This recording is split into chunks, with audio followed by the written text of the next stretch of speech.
Be me, Sandra, 43, marketing executive at a sustainable clothing company. Single mom raising my 16-year-old son, Terry, after his dad left when he was 8. Spent years building what I thought was the perfect mother-son relationship. Taught him about equality, respect for women, the importance of emotional intelligence. Always made sure he understood that masculinity doesn't mean dominance. Felt so proud when he'd come home from school and tell me about standing up to boys who were being inappropriate to girls. Thought I was raising the next generation right. Fast forward to last year, Terry starts spending every other weekend with his father, Jacob, again. Jacob remarried some woman named Jennifer, who's basically everything I stand against. Stay-at-home mom, super religious, makes those gross Pinterest crafts. The kind of woman who says things like happy wife, happy life, unironically. Whatever, I figured Terry was smart enough to see through their outdated lifestyle. Then Terry starts coming home different. Not dramatic at first, just little things. Stops helping with dishes without being asked. When I mention it, he shrugs and says, "That's women's work anyway." Excuse me. I sit him down for a conversation about how household labor should be shared equally. He just rolls his eyes and says Jacob told him I'd say exactly that. Apparently, his father has been filling his head with garbage about how I'm brainwashing him. Things escalate over the next few months. Terry starts questioning everything I've taught him. We're watching a movie with a strong female lead and he makes some comment about how unrealistic it is. Women aren't actually stronger than men, Mom. It's just biology. I explain that strength isn't just physical, that women have been held back by society. He goes, "Okay, but you can't ignore science because it hurts your feelings." Where did this come from? Catch him watching those awful YouTube videos. Not the really extreme stuff, but those intellectual guys who use big words to justify misogyny. When I try to explain why those viewpoints are harmful, he accuses me of trying to control what he thinks. Says Jacob told him I'd try to restrict his access to different perspectives. I'm not restricting anything. I'm trying to help him think critically. The breaking point comes during dinner last month. We're talking about his future plans, college, career stuff. Mention how great it is that his generation will have even more opportunities for equality. Terry looks me dead in the eye and says, "What if I don't want equality? What if I want to be the provider and have my wife focus on the family?" I nearly choke on my pasta. Try to stay calm. Ask him why he'd want to limit his partner's potential like that. He says it's not limiting, it's complementary roles, that men and women are naturally different, and there's nothing wrong with embracing that. Starts talking about how fulfilled Jennifer seems compared to my stressed lifestyle. Excuse me, I'm not stressed. I'm passionate about my work and making a difference. Realize Jacob and Jennifer have been working on him systematically. Terry tells me about their Sunday dinners where they discuss philosophy. Apparently, Jacob has been framing everything as, "Your mom means well, but she's been influenced by cultural Marxism." Cultural Marxism, my ex-husband learned some new vocabulary, I see. Jennifer apparently talks about how much happier she is since embracing her feminine nature. Makes me want to scream. Terry starts pushing back on everything. I suggest he take the advanced literature class with the female teacher. He wants to switch to shop class instead. When I ask why, he says he wants to learn practical skills. That Jacob says too much education makes men soft. My own son is rejecting intellectual growth because his father convinced him it's feminine. Worst part is seeing how this affects his relationships with girls. Used to be friends with this smart girl Emma from his debate team. Now he barely talks to her. When I ask about it, he says she's too argumentative. That's literally what you do on debate team, Terry. He quit debate team, by the way, said it was just complaining about problems instead of solving them. Try talking to Jacob about this. Big mistake. He acts all reasonable and says he's just providing balance to my perspective. Claims he's not undermining me, just giving Terry both sides. When I point out that basic human equality isn't a side, it's just right, Jacob gets that patronizing tone and says I'm being emotional.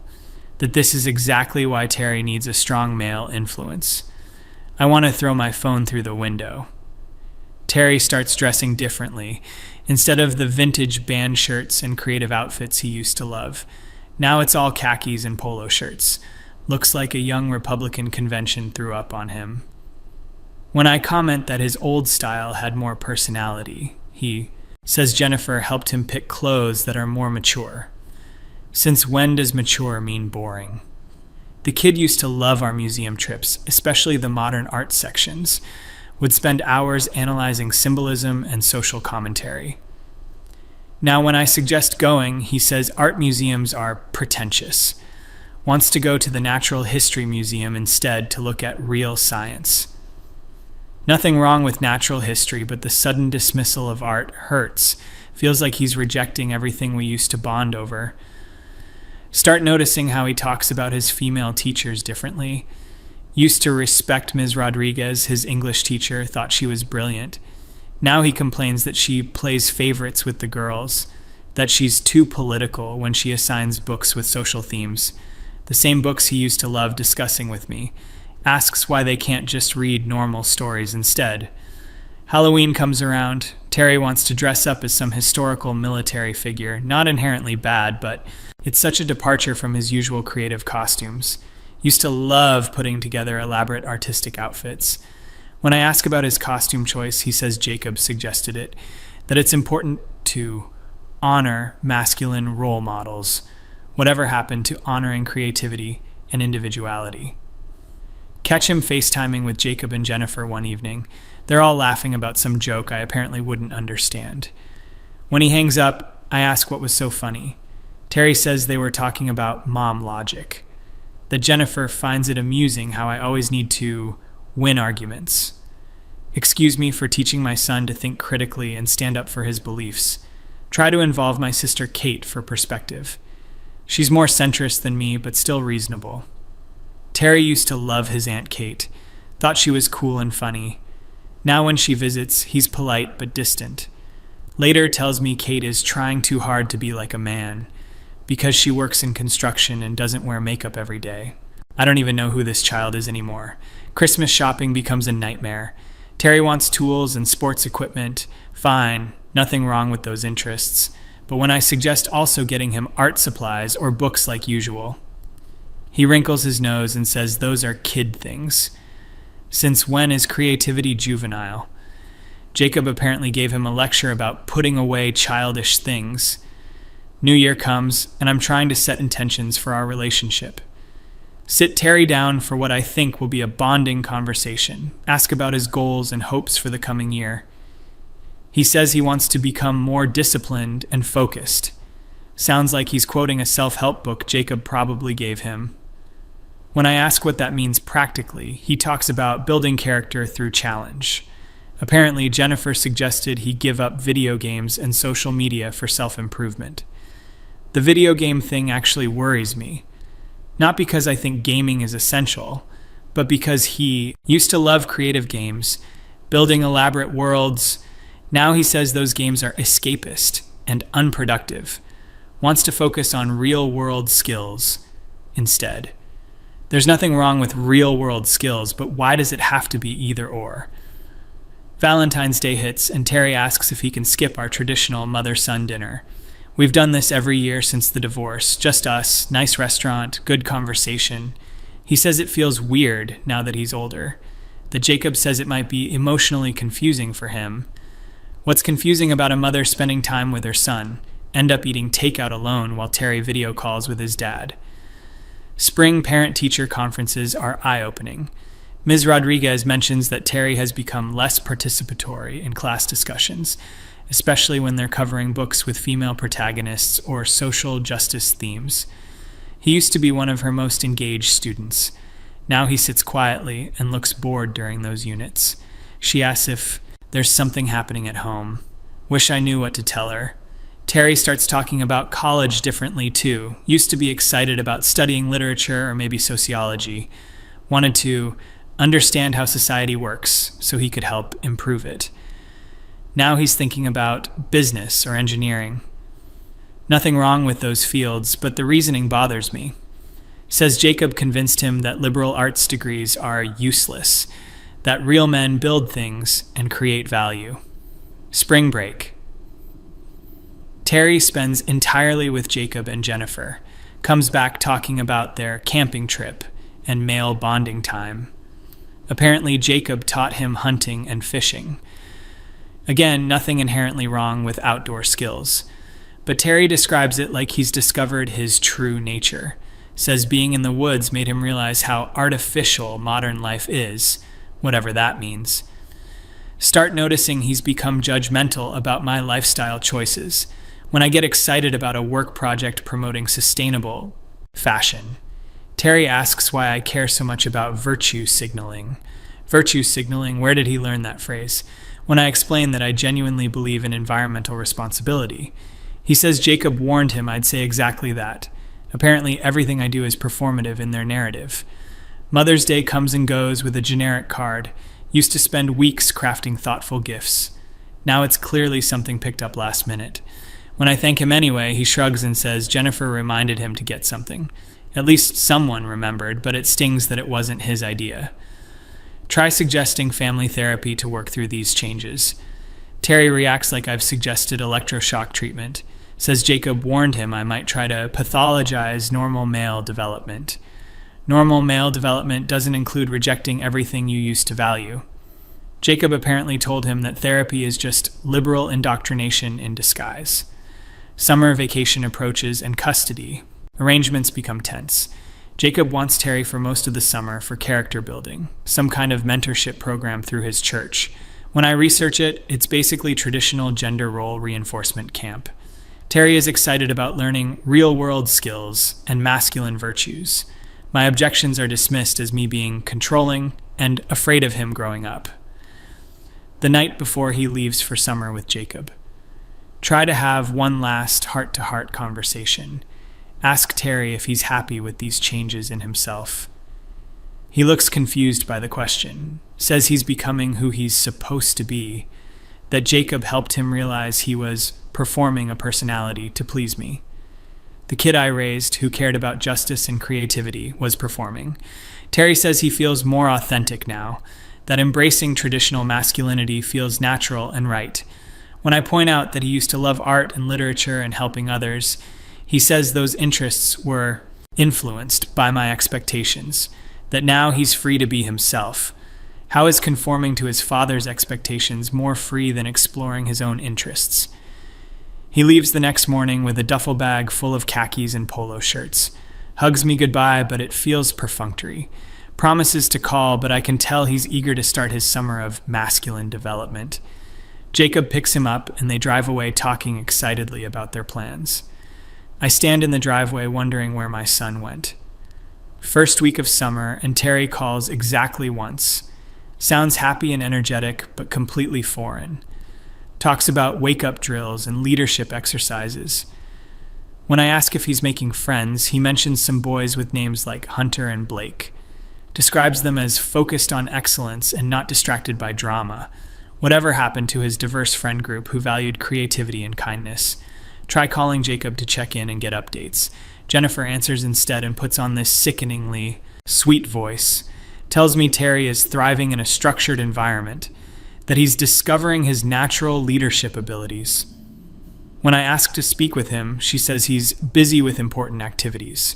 Important activities apparently don't include talking to his mother. Second week brings a postcard. Picture of some mountain landscape with building character written in bold letters. Terry's handwriting on the back. Learning valuable lessons. Talk soon. -M. Not love you, mom, or miss you, just a signed initial like I'm a business contact. The formality breaks my heart more than silence would have. Spend the summer questioning everything. Was I too pushy about my values? Did I not give him enough space to explore different perspectives?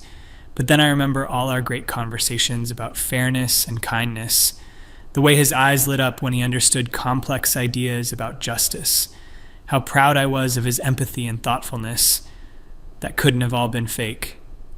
Kate comes over midsummer for wine and moral support, tells me this might just be a phase, that teenage boys often rebel by embracing opposite values from their mothers, but it feels like more than rebellion.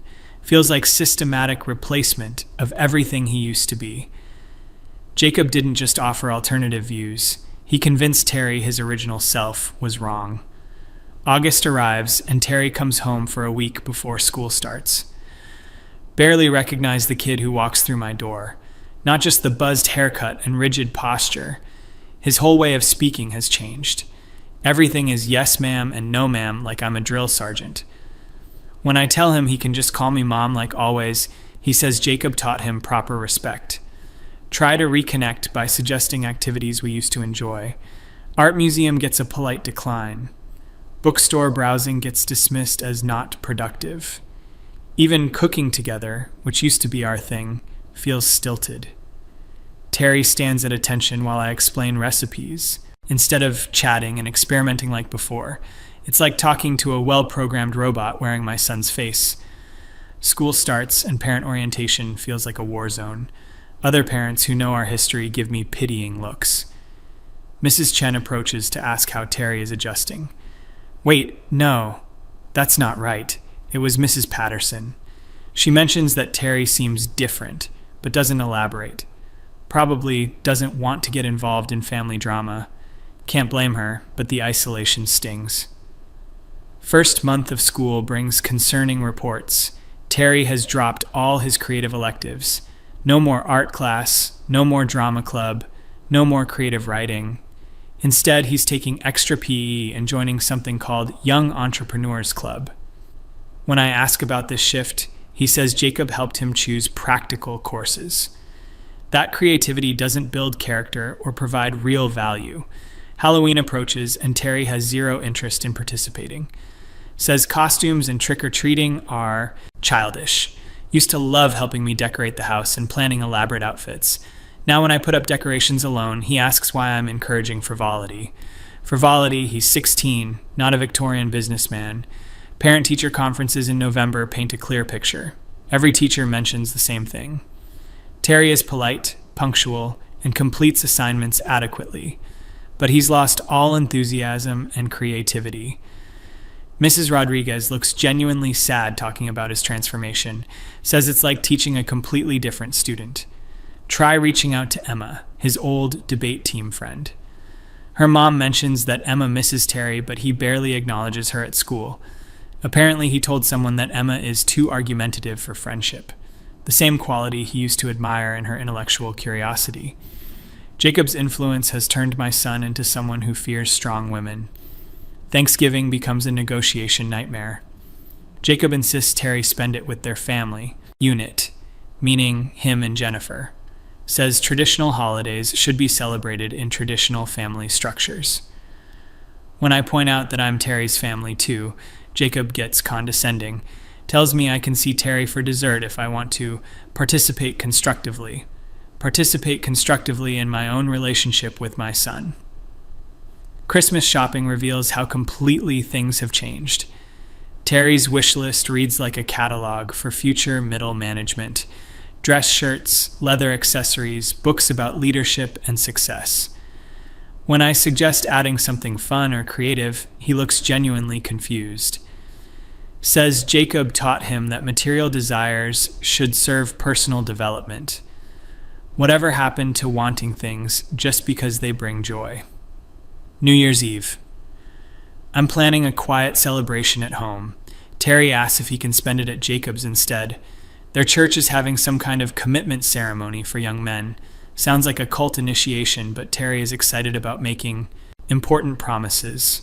I spend midnight alone wondering if I'll ever get my real son back. Winter break ends, and the spring semester begins with new challenges. Terry announces he wants to transfer schools. Jacob found some charter school with traditional values and academic rigor. When I research it, the curriculum is basically conservative indoctrination disguised as education. My objections are overruled because Jacob has equal custody rights. The new school reinforces everything Jacob has been teaching. Terry comes home quoting philosophers I've never heard of.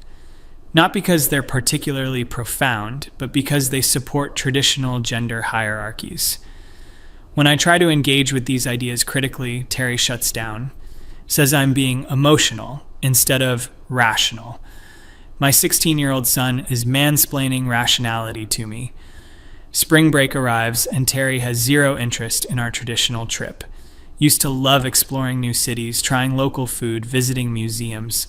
Now he says travel should be purposeful, not recreational. Jacob has arranged some kind of wilderness survival camp instead, because apparently learning to start fires with sticks builds more character than cultural exposure. Realize I'm mourning the loss of a living child. The boy who used to debate social issues with passion and nuance is gone, replaced by someone who speaks in Jacob's talking points and Jennifer's platitudes. When I try to remind Terry of conversations we used to have, he dismisses them as childish thinking. Like developing empathy and questioning injustice were just phases he outgrew. Mother's Day approaches, and I brace myself for disappointment. Terry dutifully gives me a card and generic flowers. When I thank him, he says Jennifer helped him plan something appropriate. Appropriate feels like such a cold word for a mother-son relationship. Remember when he used to make elaborate handmade gifts and write heartfelt letters? Summer custody battle, round 2, begins early. Jacob wants Terry for the entire summer this time, some kind of leadership-intensive program that sounds even more concerning. Terry advocates for himself in family court, asking to spend more time with Jacob. Hearing my son tell a judge that his father provides better guidance destroys something in me. The night before he leaves for his second summer of character building, make one last attempt at honest conversation. Ask Terry directly if he remembers who he used to be, if he misses any aspects of his old interests or friendships. He looks at me with what might be pity and says Jacob warned him about this question, says his previous personality was inauthentic and influenced by cultural pressure, that now he's aligned with his natural masculine identity. When I ask if he's happy, he seems confused by the concept, says happiness is less important than purpose and discipline. My creative, joyful child has been convinced that joy itself is weakness. Terry leaves for his second summer program with confidence and enthusiasm. Hugs me goodbye with the same mechanical politeness as last year. Promises to write, but I doubt the letters will contain any real communication. Jacob and Terry drive away discussing objectives and development milestones. I wave from the driveway knowing I've lost him completely. Spend this summer in therapy, finally. Not because I think I'm wrong about gender equality or social justice, but because I need help processing this grief. My therapist helps me understand that Jacob used sophisticated manipulation techniques, slowly replacing Terry's worldview with one that positioned me as the enemy. Knowing the tactics doesn't make losing my son hurt any less. Realize Jacob never wanted shared custody for Terry's benefit. This was always about winning some kind of ideological war, using our son as a weapon to prove that his worldview is superior. Terry became a project to demonstrate that traditional masculinity works better. The cost was everything authentic and beautiful about who he used to be. Summer ends and Terry returns more transformed than ever. Now he talks about his 5-year plan and building generational wealth. At 17, he's already thinking like a middle-aged conservative businessman. When I ask about college plans, he says Jacob found programs that align with his values, meaning schools that will reinforce everything he's learned to believe. Senior year begins, and I'm basically a stranger in my son's life. Terry is polite and respectful, but treats me like a distant relative. When friends ask how he's doing, I don't know what to say. Academically, he's successful. Behaviorally, he's compliant. But the spark that made him uniquely himself is completely gone. Watch him at his graduation ceremony, feeling proud and heartbroken simultaneously. Proud because he's accomplished and articulate and headed to college. Heartbroken because the person walking across that stage isn't the son I raised. Jacob and Jennifer beam with satisfaction at their successful project.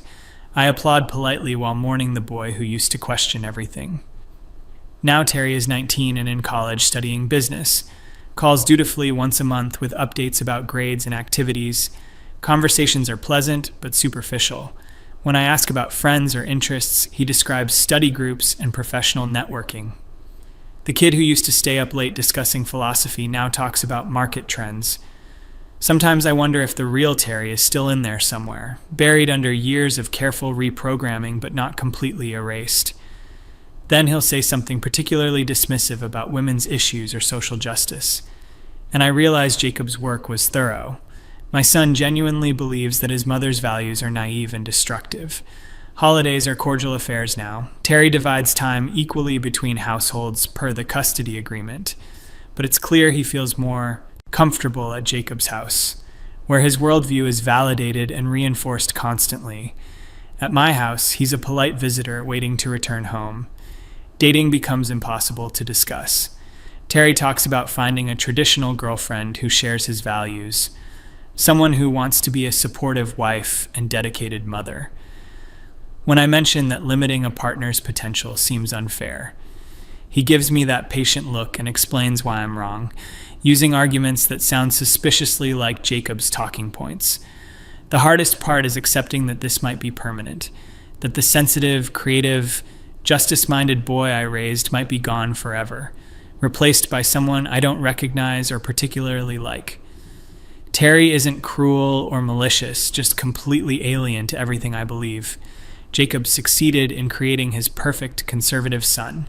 The cost was my relationship with my child. People ask if I have any regrets about how I raised Terry, wonder if I was too political or pushy about my beliefs. But then I remember the boy who cried watching documentaries about injustice, who wanted to make the world better for everyone, who believed in kindness and creativity and questioning authority. That kid was real and beautiful and worth fighting for. Jacob didn't offer Terry better values. He offered him a simpler worldview where questioning isn't necessary, where traditional hierarchies provide clear structure and purpose. Terry chose certainty over complexity, comfort over growth. And I have to live with the fact that my own son rejected everything I tried to teach him.